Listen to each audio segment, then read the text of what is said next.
Hey guys, how's it going? Welcome back. Well, I just actually installed macOS Monterey on an external 1 terabyte NVMe drive, and it's working. And I'm like, sweet.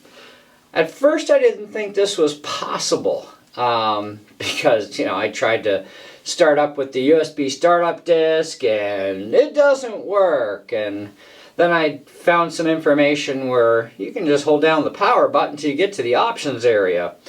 And yeah, don't go into options. You will need to make a USB flash stick for starting up, kind of like we've always done on Macs, right? But it doesn't work the same way as it used to. Right? Apple's gotten rid of all those wonderful little key functions to make our lives easy. So now they've made things a little bit miserable, but not too bad. So hook up your external drive, in this case, plug in your USB flash drive, be it Type C or Type A if you have an adapter dongle. I've got a powered dongle, which is bonus, because this way I got plenty of power to my ports. And away you go. So I originally made my Monterey stick actually on my Mac Mini, right? Because that's when I first got it and I hadn't had this yet. So anyway, it's on a Type A. And it'll go through, and when it does the install, it personalizes for the computer it's going on, which is the nice thing about these basically generic sticks that we make, right? It'll personalize it for that Mac, specifically when it does the main install. Anyway, so when you go to start up your M1, you have to push and hold the power button until it says it's loading options. And then you can let go and you see options. Now you will see your internal drive, but you will not see your external drive. And this kind of panicked me a little bit. And because some of the videos on YouTube are kind of like either too quickly done or there's just information not there. So I did a little bit of research on this, and here's the deal. You have to format your external drive as APFS. Now I would do that before you even think about starting up with a USB stick. It's just less hassle, but you don't really have to wait. Click on the Monterey installer. Go through all the motions to the point of where it says it wants to install. At least then, it still may or may not show your drive, depending on the format routine it's under, because generally exFAT is actually the best way for external drives. This way we can share them with our PCs, right? And then have one drive to take care of PC and Mac stuff, right? If you have a PC in the house. And that's kind of the way I've always been doing it. But in this case, I want just an external drive. I want lots of space because my internal is only a 256. This is a very base model. Like, this is the bottom of the barrel MacBook Air that you can buy, right? And it's like $1,300 in Canada. Although I didn't pay that much. I got a $50 discount because it was on sale. Anyways, so let it go through the Monterey install, right? Then you got to quit the installer. And then you'll get that menu that we're always used to seeing, right? And at the bottom of that list will be the disk utility thing. So make sure your drive is formatted for APFS, okay?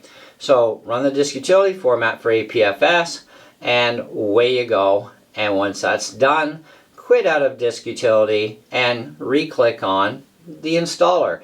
And then just follow as per usual, like you would with any other Mac, right? Now, when the computer is done, you will notice that your internal drive is missing. It doesn't exist. What happened? Okay, don't freak out. Because as we know, under Finder Preferences, you can select to show hard disks, externals, CDs, DVDs, and iPads, or iPods. Yeah, iPods. Okay, so I've got a check mark there. So those are the only things I want to show. If I click on hard disk, then it's going to actually mount my drive, my internal drive. Well, I don't want my internal drive mounted, okay, unless I'm going to take information off of it and copy it over to the internal, which saves me a lot of re-downloading, right? So, in this case, I'm going to show just the external drive only and the CD DVDs for now. And I'm in the middle actually of doing the 12.3.1 update. Now, I would strongly recommend using 12.3.1. So if you just bought a brand new Mac and it doesn't come with 12.3.1, but it should, but you never know. If you bought older stock, you're going to have to upgrade to 12.3.1. 12.3.1 is extremely stable. Plus you get that benefit of that universal access tool where you can take your mouse from your one Mac and slide around over to the next, and your keyboard and your mouse actually move over, not just your mouse. Universal control, they call it. Wonderful little tool. I really like it. It does, though, require that Wi-Fi is turned on both your computers. Now, my Mac Mini is running off the Ethernet port, but if I want to use universal control, I can just turn on my Wi-Fi on my Mini, have Wi-Fi turned on this one, have universal control active, and away I go, and I can multitask between two machines at once.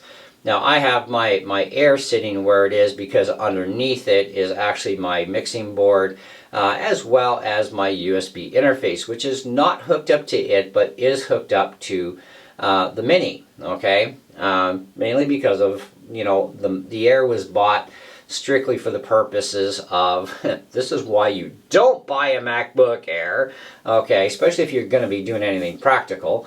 But if you're just a streamer, an internet surfer only, you're not trying to multitask, you're not having a boatload of tabs open at once on your internet browser, 8 gigs of RAM can actually work, okay? I mean, I use this thing for surfing the internet when I'm on my lazy boy, watching TV, answering your guys' comments, checking my email, that sort of thing. Plenty of RAM for that, okay?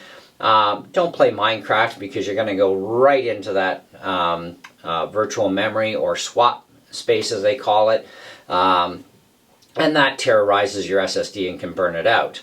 So that's something you really don't want to do because, hey, it's all internal, right? And guess what happens with internals? They can't be replaced because everything's on one chip now, right? And even soldered on SSDs are very difficult at the best of times to try and replace. It has to be done by a professional, can be very costly to you, you know, yada, yada, yada, right?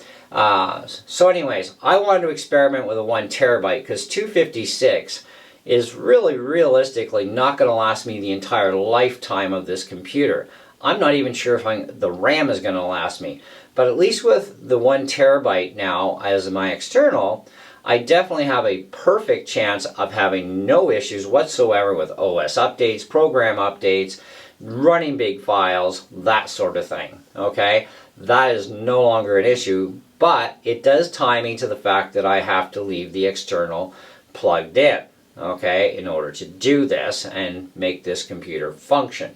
Now, the one thing that I know I'm going to find is a little bit of a hassle is going back to the lazy boy now, but I may be able to, because the drive is not being shown, I may be able to actually just unplug the external, which I'm going to try, and going back to the internal on the next time I reboot the computer. So I'll have to do a proper shutdown, unhook the external, unhook my dongle obviously, and then just fire up the computer as normal and see if everything still works as normal. That's what I'm going to have to find out next.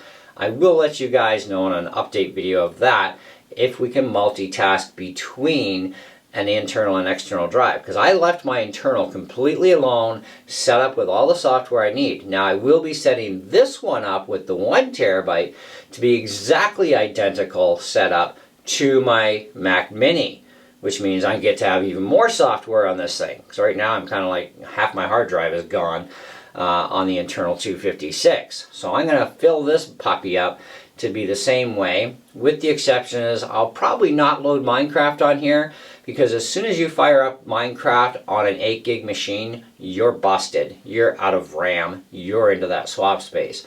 So that's one game I actually don't want to run on this, but other games that I do have will be fine that I'm currently running on my Mini will run on this without any going into swap space kind of deal, other than the exception, like I said, of Minecraft, okay?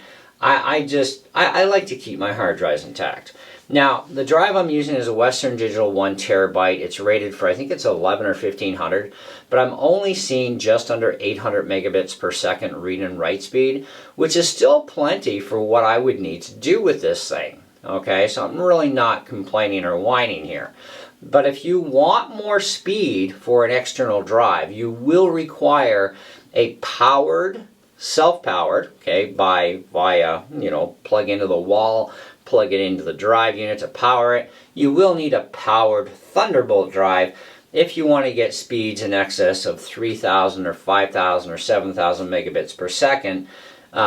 You need that kind of a drive enclosure that can do that, and those are powered enclosures generally that can do that. I think there is a non-powered one that could actually achieve over 1,000 to almost 2,000 megabits per second. I still have some research to do there. But, in the meantime, this is looking pretty cool.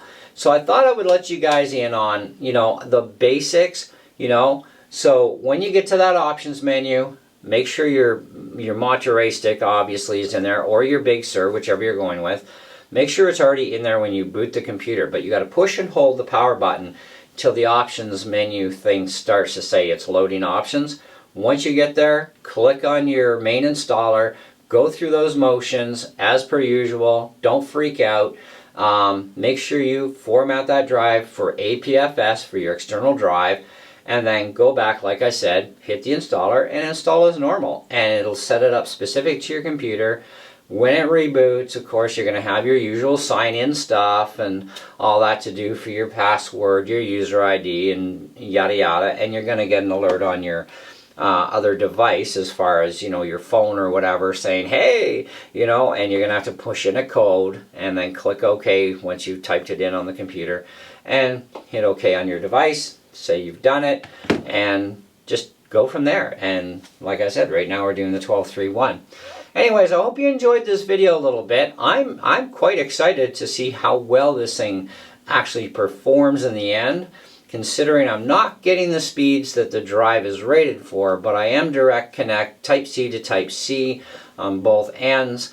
I didn't expect this drive to run 1100 or 1500 megabits per second that it's rated for, only because NVMe drives do use a lot of amperage, and we're only getting 900 milliamps out of that Thunderbolt port.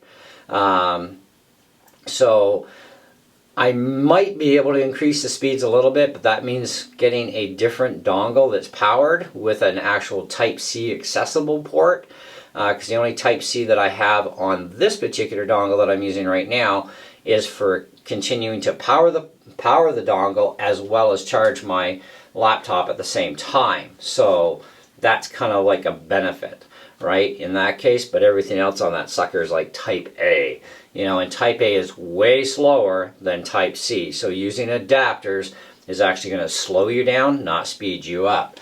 And this is what I'm talking about for an adapter. That's a Type C to Type A, so plug your drive into there, plug that into your Type A port. Okay, so this is going to really slow you down quite drastically. But hey, you know what? Even with the speeds I'm getting right now, that's still pretty much twice as fast as a standard SSD drive can produce. So that is quite a bit of a bonus. It's nowhere near the speeds of my internal drive, which is like almost 3,000 megabits per second, but it's more than plenty fast enough for what this computer is going to be doing. And of course, it is used as an emergency backup to run Logic for me, as well as GarageBand and my video editing software. Should anything happen to my Mini and it has to go out for repair, I'm not without a Mac. Anyways, thanks for watching. Let me know what you think in the comments below, and we'll see you on the next one.